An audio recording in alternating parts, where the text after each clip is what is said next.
स्वागत करती हूँ आप सभी का सोशियोलॉजी टिप्स बाय शिखा में। आज का जो हमारा टॉपिक है वो है सामाजिक स्तरीकरण। सामाजिक स्तरीकरण सोशियोलॉजी में एक इम्पॉर्टेंट टॉपिक। तो आज इसको समझते हैं। सामाजिक स्तरीकरण क्या होता है? स्तरीकरण होता है जब समाज स्तरों में विभक्त होता है, यानी कि समाज में बहुत सारे स्तर पाए जाते हैं। तो समाज में स्तर क्यों पाए जाते हैं? समाज में स्तर पाए जाते हैं जिससे हम समाज को एक एक उस नज़रिए से देख सकें कि जिसमें एक ऊंचा है समाज या ये समाज नीचा है। तो कई कारणों से समाज में शुरू से अभी से नहीं, प्राचीन काल से ही समाज को स्तरों में विभक्त किया गया है। पहले भी समाज में काफ़ी वर्ग और स्तर पाए जाते थे और अभी भी पाए जाते हैं।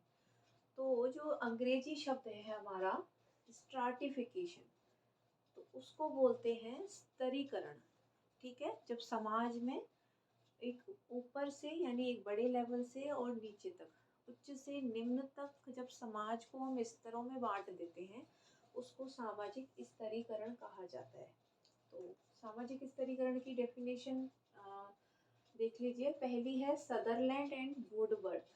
तो सदरलैंड एंड वुडवर्थ है, उन्होंने कहा है कि यह अंतःक्रिया या विभेदीकरण की प्रक्रिया है। अंतःक्रिया या विभेदीकरण मतलब लोगों का आपस में कैसे कार्य करने का कैसा उनका स्तर है, या फिर उनका विभेदीकरण, उनको कैसे विभक्त किया गया है। तो उस चीज़ की जो प्रक्रिया है वो है स्तरीकरण, जिसमें कुछ व्यक्तियों को दूसरों से उच्च स्थिति प्राप्त होती है। मतलब जिसमें कुछ लोग तो ऐसे होते हैं जो निम्न स्तर पे होते हैं और उनकी अपेक्षा दूसरे समाज में दूसरे लोगों को उच्च स्थिति समाज द्वारा दे दी जाती है, यानी उनको स्तरों में बांट दिया जाता है। ये कहा है सदरलैंड एंड वुडवर्थ ने। दूसरी डेफिनेशन है टालकट पार्सन्स की। तो उन्होंने कहा है व्यक्तियों का ऊंचे और नीचे क्रम विन्यास में विभाजन, यानी व्यक्तियों को यानी समाज को हम ऊंचे और नीचे के क्रम में जब विभक्त कर देते हैं, उसको सामाजिक स्तरीकरण कहा जाता है। देखिए बहुत इजी टॉपिक है, आपको इस नेम से समझ में आ रहा होगा कि समाज में जब स्तर बटे होते हैं तो उसको सामाजिक स्तरीकरण कहा जाता है। अब समाज में जो स्तरीकरण होता है, समाज में जो स्तर पाए जाते हैं, उनका क्या आधार होता है? मतलब किन किन आधारों पर समाज में ग्रुप्स बने हुए होते हैं, उनको ऊंचे से नीचे के क्रम में बांट दिया जाता है। तो कुछ आधार होते हैं, देख लेते हैं। तो पहला जो आधार है वो है लिंग, यानी सेक्स के आधार पर, लिंग के आधार पर भी व्यक्तियों को ऊंचे और नीचे क्रम में बांटा जाता है। यानी एक तो होता है पुरुष जाति और एक होती है स्त्री जाति। तो आपने कई समाजों में देखा होगा कि पुरुषों को तो उच्च स्थान दिया जाता है बजाय स्त्रियों के। कहीं कहीं पे अभी ये स्थिति बनी हुई है। जैसा आपने देखा होगा कि अभी सेना में अब जाके महिलाओं की स्थिति अच्छी हुई है। नहीं तो पहले जो था उनको महिलाओं को जो सेना में भर्ती उसमें नहीं जाने दिया जाता था। मतलब अब तो होते हैं। तो इस स्तर पर भी आधार में उस आधार होता है, यानी लिंग के आधार पर पुरुष जाति को ऊंचा स्थान देते हैं और स्त्रियों को निम्न स्थान। उसके बाद है आयु, एज। तो एज के आधार पर कैसे, आपने देखा होगा कि कोई भी व्यक्ति है जो समाज में जो छोटी एज के बच्चे होते हैं या किशोरावस्था तक, उसको जिम्मेदारी नहीं दी जाती समाज की। यानी जो कम एज के जो व्यक्ति होते हैं, उनको एक जिम्मेदारी वाला दायित्वों को पूरा करने का काम नहीं दिया जाता है। मतलब किनको दिया जाता है? जो एज में ज़्यादा होते हैं, जो आयु में बड़े होते हैं। आपने देखा होगा समाज में वृद्ध जो लोग होते हैं, उनके निर्णय जो होते हैं वो अंतिम होते हैं। तो ऐसे में क्या होता है, क्योंकि उनकी एज ज़्यादा है, आयु में वो अधिक है, अनुभव ज़्यादा है, तो इस स्तर पर भी जो है आयु के आधार पर भी जो है स्तर पाया जाता है समाज में। ठीक। थर्ड है प्रजाति। अब प्रजाति क्या होती है? देखिए जाति और प्रजाति अलग चीज होती है। जाति होती है हमारी जो हमको जातियों में बांटते हैं। प्रजाति होती है कि अलग अलग जगहों पे जैसे एक एक एक विशेषताओं वाले कुछ जो पर्सन होते हैं वो एक ग्रुप में रहते हैं, उसको प्रजाति बोलते हैं।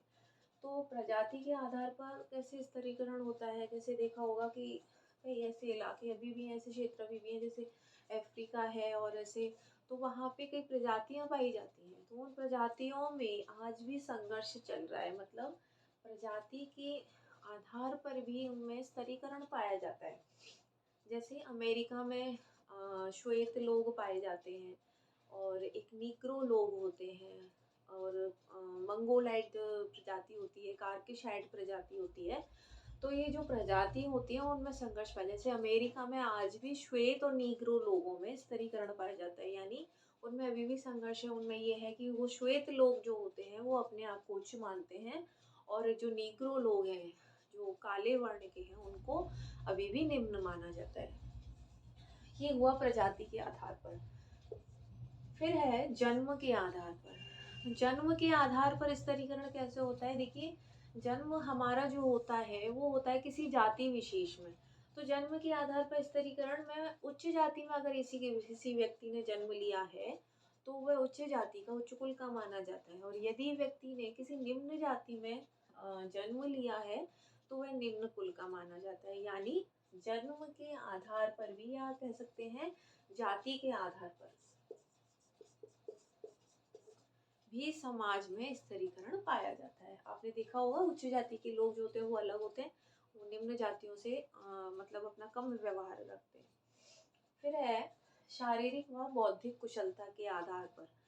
शारीरिक व बौद्धिक कुशलता के आधार पर स्तरीकरण, जैसे आपने देखा होगा जो लोग अधिक मेहनती होते हैं, जिनमें बुद्धिमत्ता अधिक होती है, जो जो शारीरिक रूप से अधिक सक्षम होते हैं, उनको उनकी योग्यता के आधार पर काम मिलता है। अच्छा, ठीक है ना, उनको उनके गुणों के आधार पर काम दिया जाता है। उसी जगह पे जैसे कुछ आलसी होते हैं, अयोग्य होते हैं, असक्षम आदमी होते हैं, तो उन व्यक्तियों को उनमें जैसे बुद्धि का कम विकास होता है तो ऐसे लोगों को निम्न माना जाता है। मतलब उनको उनके आधार पर ही कुछ कम काम ऐसा दिया जाता है, ज़्यादा सुपर काम उनको दिया नहीं जाता है समाज में करने के लिए। तो शारीरिक व बौद्धिक कुशलता भी एक आधार है किसका? स्तरीकरण का। अब इसके अलावा कौन से आधार है? संपत्ति। संपत्ति यानी हमारे पास जितना भी, हमारी जो जितना समाज में हम जितना दूसरों को दिखाते हैं कि हमारे पास गाड़ी है, हमारे पास घर है इतने, तो हमारी जितनी संपत्ति है। तो कई लोग होते हैं जिनके पास अधिक संपत्ति होती है तो उनका तो समाज में अलग ही स्थान होता है। वो हमेशा से ही संपत्ति है उनकी चली आ रही है, तो इस वजह से उनको संपत्ति वाले होते हैं वो। और कुछ लोग होते हैं जिनके पास कम संपत्ति होती है, होती ही नहीं है, तो उनको निम्न दर्जे का माना जाता है। मतलब उनको कोई ज़्यादा समाज में महत्व नहीं देता। तो समाज में स्तर होता है अमीर और गरीब का, जिसको संपत्ति के आधार पर बांटा गया। ठीक है। फिर है व्यवसाय। अब व्यवसाय के आधार पर कैसे, जो जो व्यक्ति समाज में उच्च व्यवसाय करता है, जैसे डॉक्टर है, इंजीनियर है या वकील है, कुछ ऐसा उनका व्यवसाय है जिसमें कि अधिक मेहनत, अधिक उन्होंने, तो वो लोग रेपुटेटेड लोग होते हैं, उनको व्यवसाय के आधार पर अलग दर्जा मिलता है समाज में कि हाँ इन लोगों का उच्च व्यवसाय है, तो उनको लोग समाज अलग नज़रों से देखती है। और जिनका निम्न व्यवसाय होता है, बेचारे जो निम्न काम करते हैं, तो उनकी समाज में अलग जो है वैल्यू होती है। तो मतलब इतना कम उनको महत्व नहीं दिया जाता। तो समाज में स्तरीकरण व्यवसाय के आधार पर होता है। जो बड़े काम करते हैं, प्रतिष्ठित काम करते हैं, उनको समाज उच्च स्थान पे रखती है। फिर है धार्मिक ज्ञान। तो धार्मिक ज्ञान के आधार पर कैसे? धार्मिक ज्ञान, देखिए समाज में जो लोग धर्म में ज़्यादा लिप्त रहते हैं और जो धर्मोपदेश ज़्यादा देते हैं, जैसे आपने देखा होगा कि कुछ ब्राह्मण होते हैं, कुछ ऐसा वर्ग है वो उपदेश देते हैं, उनके आचरण को लोग देखते हैं, उनको सुनते हैं और उनसे सीखते हैं। तो जिनको धार्मिक ज्ञान ज़्यादा होता है, ऐसे साधु संत जो लोग होते हैं, उनको समाज में उच्च स्थान दिया जाता है, ना कि जो मतलब और नॉर्मल जो लोग होते हैं उनसे अलग इनको उच्च स्थान देते हैं। मतलब स्तरीकरण का समाज में एक ये भी आधार है कि जिनको धार्मिक ज्ञान ज़्यादा है, क्योंकि लोग उनके उपदेशों को सुनते हैं, उनको मानते हैं, फॉलो करते हैं, तो उनका उनका उच्च स्थान होता है। लास्ट है राजनीतिक आधार। तो राजनीति में भी देखिए जो होता है वो स्तरीकरण पाया जाता है। जैसे राष्ट्रपति का स्थान जो होता है वो देश में सबसे ऊपर होता है, फिर उसके बाद में प्रधानमंत्री होता है, फिर नीचे और हमारे मिनिस्टर्स वगैरह होते हैं। तो देखा जाए तो राजनीति में भी एक स्तर पाया जाता है, तो राजनीतिक आधार पर ये स्तरीकरण होता है। या फिर आपने देखा होगा जो लोग राजनीति में वर्चस्व रखते हैं उनको उनका अलग स्थान होता है, या फिर नीचे जो लोग कार्यकर्ता होते हैं उनका कम होता है। तो इस तरह का स्तरीकरण भी पाया जाता है। तो ये है स्तरीकरण के आधार: लिंग, आयु, प्रजाति, जन्म या जाति, शारीरिक या बौद्धिक कुशलता, संपत्ति, व्यवसाय के आधार पर, धार्मिक ज्ञान और राजनीतिक आधार। तो ये तो हुआ हमारा स्तरीकरण के आधार। अब एक और टॉपिक होता है इसमें, स्तरीकरण के सिद्धांत।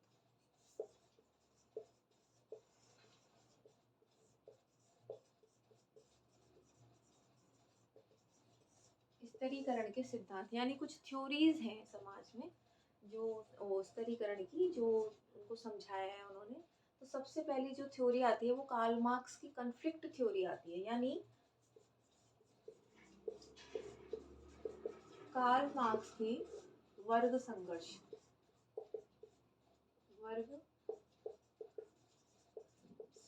सिद्धांत। ठीक है, तो कार्ल मार्क्स का वर्ग संघर्ष सिद्धांत, आप अगर मेरे पिछला वीडियो देखेंगे जिसमें मैंने वर्ग संघर्ष भी समझाया है, तो एज इट इज सेम वही थ्योरी है। तो इसमें कोई ऐसा अलग टॉपिक नहीं है, बस हम समाज में स्तरीकरण को समझा रहे हैं। तो स्तरीकरण किस आधार पर होता है? समाज में वर्गों के आधार पर। जब ग्रुप्स बट जाते हैं ऊपर नीचे तो उन्हीं को हम स्तरीकरण कहते हैं। तो कार्ल मार्क्स ने भी यही कहा कि वर्ग संघर्ष क्यों हुआ, क्योंकि समाज में पहले वर्ग थे मतलब। तो कार्ल मार्क्स की जो एक बुक है उसका नेम है, आप सभी ने सुना होगा,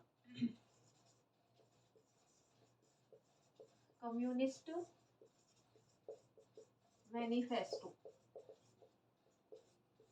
ठीक है, उन्होंने एक बुक लिखी थी कम्युनिस्ट मैनिफेस्टो। तो उन्होंने कन्फ्लिक्ट जो थ्योरी है उसको इस वाली बुक में समझाया था।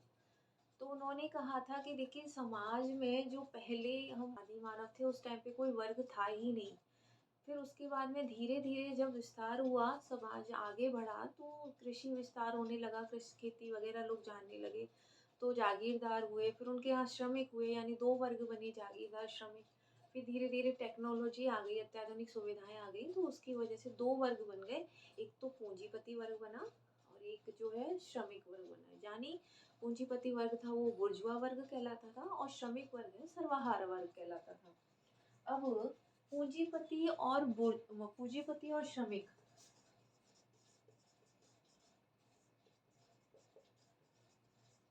तो एक तो ये वर्ग हुआ, फिर एक ये वर्ग बना। तो कार्ल मार्क्स कहते हैं कि जो अभी तक का जो इतिहास है वो क्रांति वाला ही इतिहास रहा है। मतलब जितने भी जो इतिहास है वो वर्गों में क्रांति हुई है उसी से चला आ रहा है। तो क्रांति ही होती है, क्योंकि वर्ग होते हैं तो स्तरीकरण पाया जाएगा। तो उन्होंने कहा कि पूंजीपति जो होते थे वो श्रमिकों का शोषण करते थे, उनसे अधिक काम लेते थे, उनको इतना वेतन नहीं देते थे। तो श्रमिक जो है जब तक चुप थे काम करते रहे। फिर उनमें जो है वर्ग चेतना आ गई, उनको अपने वर्ग के हितों के लिए जो है वो चिंता सताने लगी कि नहीं, हमारा तो शोषण हो रहा है। वर्ग चेतना आएगी तो वो क्रांति करेंगे। इसलिए उन्होंने कार्ल मार्क्स ने कहा कि जब दो ग्रुप बने समाज में तो फिर उन दोनों में वर्ग संघर्ष होने लगा। तो वर्ग संघर्ष की थ्योरी यही है।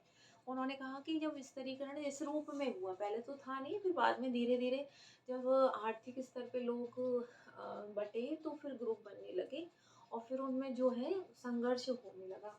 तो उन्होंने अपनी जो फेमस बुक है कम्युनिस्ट मैनिफेस्टो, उसमें उन्होंने कन्फ्लिक्ट थ्योरी को समझाया है, जिसमें पूंजीपति और जो श्रमिक यानी बुर्जुआ और सर्वहारा जो वर्ग है उनमें संघर्ष होने लगा। यानी कार्ल मार्क्स मानते हैं कि वर्ग जो है समाज में, जो स्तरीकरण है समाज में, वो बहुत टाइम से चला आ रहा है, जो नया नहीं है। उसके अलावा ये तो है कार्ल मार्क्स की वर्ग संघर्ष सिद्धांत यानी कन्फ्लिक्ट थ्योरी, पहला सिद्धांत। दूसरा है प्रकार्यवादी सिद्धांत।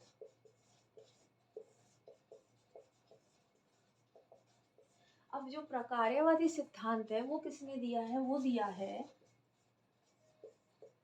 डेविस और मूर ने। किंग्सले डेविस और विल्बर्ट मूर ने। तो 2 पर्सन थे, दोनों, उनका नेम डेविस और मूर ऐसे लिया जाता है। तो प्रकार्यवादी यानी जो होती है फंक्शनल थ्योरी क्या होती है? फंक्शनल होता है जब समाज की इकाइयाँ फंक्शन करती है। फंक्शनल मतलब कार्य करती हैं आपस में मिलके। तो प्रकार्यवादी सिद्धांत में होता है कि समाज में बहुत सारी इकाइयाँ पाई जाती हैं जो आपस में अपना कार्य करती हैं। तो इसी को उन्होंने डेविस और मूर ने समझाया कि समाज में अभी नहीं, बहुत टाइम पहले से वर्ग रहे हैं, मतलब समाज में स्तरीकरण पाया जाता है। अब स्तरीकरण उन्होंने कैसे पाया जाता है? देखिए, समाज में उन्होंने कहा कि सभी इकाइयां जो अपना अपना कार्य करेंगी, यही तो प्रकार्यात्मकता कहलाता है, जिसमें सभी इकाइयां मिलकर काम करती हैं। तो डेविस और मूर ने कहा कि इकाइयां कार्य कैसे करेंगी? इकाइयां कार्य करेंगी जब वो उनको स्तरों में बांट दिया जाएगा। मतलब जो व्यक्ति अधिक योग्य है, अधिक कुशल है, उसको उसके गुणों के आधार पर, कुशलता के आधार पर उच्च स्थान दिया जाता है। ठीक है ना? मतलब इस वाली थ्योरी में उन्होंने कहा कि जो व्यक्ति है वो जो अधिक सक्षम होगा, कुशल होगा, योग्य होगा, अधिक बुद्धिमत्ता रखता होगा, तो उसको उसके गुणों के आधार पर अधिक ऊंचा स्थान दिया जाता है। और फिर अधिक ऊंचा स्थान, जैसे डॉक्टर, इंजीनियर ये हैं, तो फिर इस ऊंचे स्थान को बनाए रखने के लिए उनको पुरस्कार भी दिए जाते हैं। उनको पुरस्कार देते हैं, इनाम देते हैं, प्लस उनको राशि भी जाती है, यानी कि उनको आर्थिक सहायता भी दी जाती है, जिससे उनका स्थान और ऊंचा हो, वो और कार्य करें। क्योंकि देखिए, डॉक्टर जो होता है वो उन सब में क्या होता है, अधिक खर्चा होता है। तो जो जितने भी प्रतिष्ठित कार्य होते हैं उनमें खर्चा अधिक लगता है, पढ़ने में, सब चीज़ों में। तो उसके लिए उनको सहायता राशि भी दी जाती है, उनको पुरस्कार भी दिया जाता है अच्छे कार्य करने पे। तो ऑटोमेटिक क्या हो जाता है कि जो ये वाला जो वर्ग है, जो ऊंचा काम करेगा, वो अपने आप उच्च बन जाता है, और जो बाकी का समाज है वो निम्न हो जाता है। जो समाज ऐसे वाले कार्य नहीं कर रहा, वो अपने आप निम्न हो जाते हैं। जो उच्च कार्य कर रहे हैं वो उच्च समाज के माने होते हैं, यानी प्रतिष्ठित वर्ग के माने जाते हैं, और इसके लिए उनको पुरस्कार देते हैं, उनको सहायता भी दी जाती है। तो ये था प्रकार्यवादी सिद्धांत। मतलब जब इकाइयाँ उच्च स्थान पर पहुंच जाएंगी तो वो अपना उच्च कार्य करेंगी, और जब इकाइयाँ निम्न स्तर पे होती हैं तो वो निम्न स्तर का ही कार्य करती हैं। तो इस तरह का डेविस और मूर ने सामाजिक स्तरीकरण बताया। तो मैंने आज आपको समझाया सामाजिक स्तरीकरण किसे कहते हैं, फिर उसकी परिभाषाएं, फिर उसके स्तरीकरण के आधार, कि समाज में जो स्तरीकरण है किन आधारों पर पाया जाता है। तो वो कुछ प्रमुख आधार थे। उसके बाद मेन थ्योरीज आती हैं, उनमें कार्ल मार्क्स की कॉन्फ्लिक्ट थ्योरी आती है, जो उन्होंने कम्युनिस्ट मैनिफेस्टो में समझाई कि वर्गों में संघर्ष पाया जाता है। वर्ग बने थे, पूंजीपति वर्ग और श्रमिक वर्ग। उसके बाद जो सेकंड थ्योरी है वो है प्रकार्यवादी सिद्धांत, यानी फंक्शनल थ्योरी, जिसको डेविस और मूर ने समझाया है। डेविस और मूर ने कहा है कि समाज में जो स्तरीकरण है वो कार्य और कुशलता के आधार पर होता है, यानी जो व्यक्ति उच्च कार्य करेगा उनको इनाम भी दिया जाएगा, पुरस्कृत किया जाता है, उनको राशि दी जाती है, तो वो अपने आप जो है उच्च वर्ग में स्थापित हो जाती हैं, और जो निम्न कार्य करती है वो निम्न निम्न स्तर की मानी जाती है। तो ये था आज का सामाजिक स्तरीकरण का टॉपिक। तो इसमें इम्पोर्टेंट यही है, और इसके अलावा कुछ भी नहीं पूछा जाता है। सिद्धांत जरूर पूछे जाते हैं, तो एक बार इस सिद्धांत पे आप पढ़ लीजिएगा। मैंने जो थ्योरी समझाई है उसके अलावा और कुछ नहीं पढ़ना आपको। कार्ल मार्क्स में आप मेरा लास्ट वीडियो देखकर उसके जो सिद्धांत है वर्ग संघर्ष वाला वो लिख सकते हैं, और इसमें आप जो है पूरा समझा सकते हैं मैंने जो बताया है। तो आई होप आपको समझ में आ गया होगा आज का टॉपिक। नेक्स्ट वीडियो में फिर से मिलते हैं आपको। चैनल को लाइक और सब्सक्राइब जरूर कीजिएगा, कमेंट जरूर कीजिएगा। Thank you so much.